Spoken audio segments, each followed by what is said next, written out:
So, hi guys, as I'm just profiling this experience that we are having here in Switzerland.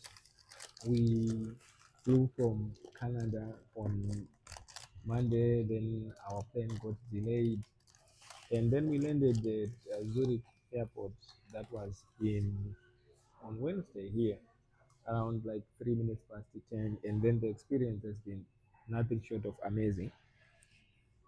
Sorry, I'm just eating because I'm super hungry. So we go to at the hotel at the airport, then went to collect our baggage through immigration. Everything was seamless. It was so great, and I really liked the whole process.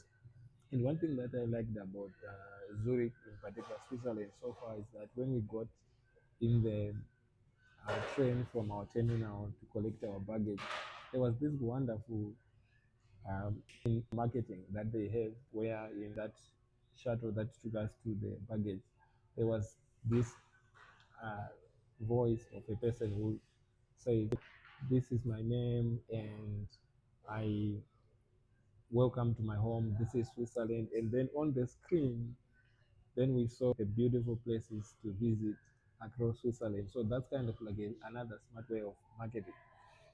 And then we go through immigration, and then we took the Uber to our hotel. But the interesting take about this whole experience is that when I am traveling, I want to observe things, right? Because if as an investor or as a trader,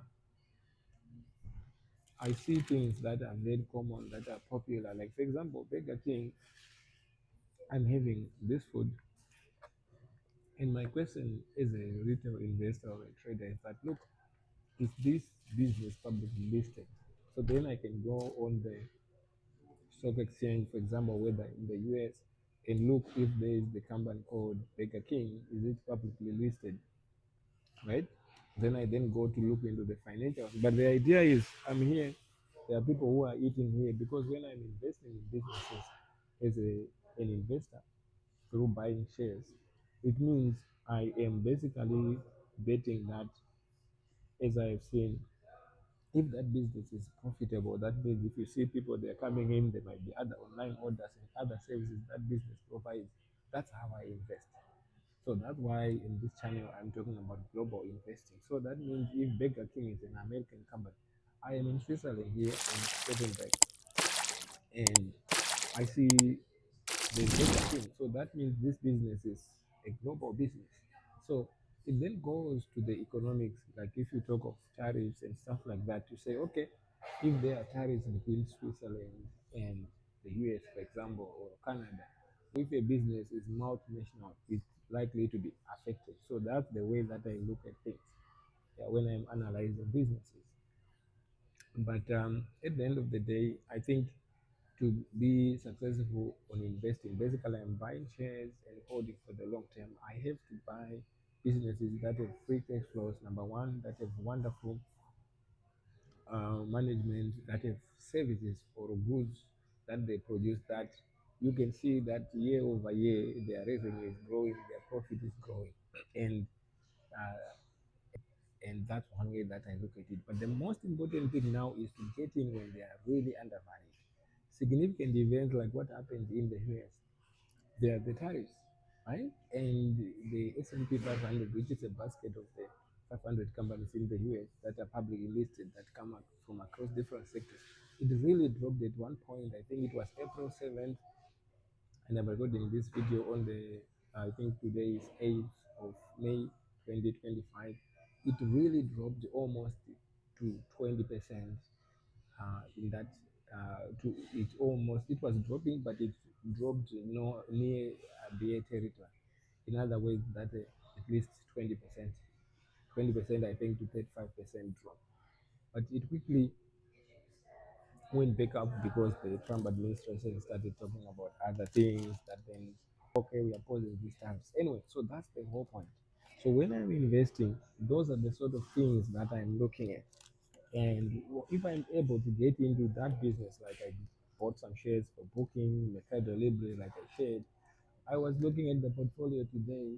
in my son's investment portfolio. It's really up. The car delivery, they beat earnings. Yesterday they reported earnings, and the stock went up like 11% after market. So that's how you invest. You have to understand the business. For me, at least, that's how I do it. So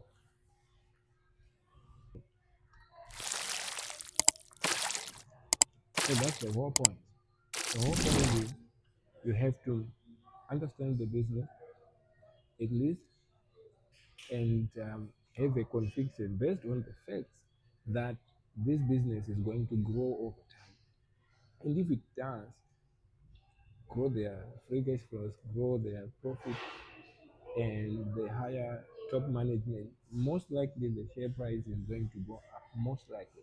Now, that brings me to another point. Trading now is what I do on a short term basis, and I've been trading options. Yesterday, when I go to the hotel, because Zurich is actually 3 hours, um, actually, I think 6 hours, 3 hours ahead. I think, okay. But what I know is like we are 3 hours, 6 hours ahead of New York time. So I trade in the US. So when I woke up, I slept in because we're tired, jet lag. The US market was up, but when I arrived actually on Tuesday, I was able to actually cash out because I had got into some positions, and I shared with you that I got Apple shares, and I got out. I made some profit. I think it was more than $75 in a day in that one trade. And of course, I made some more money in total. I think it was almost like 200, more than 200 US dollars, right? So that's a trade like for a day. You see? So that's the whole point.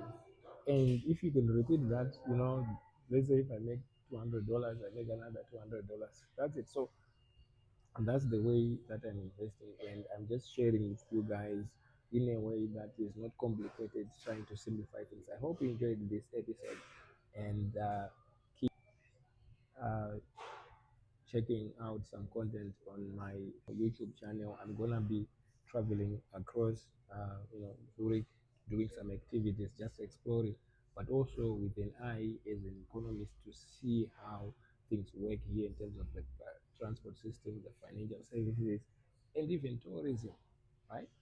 So I like to say trade and invest wisely, and I'll see you in the next episode.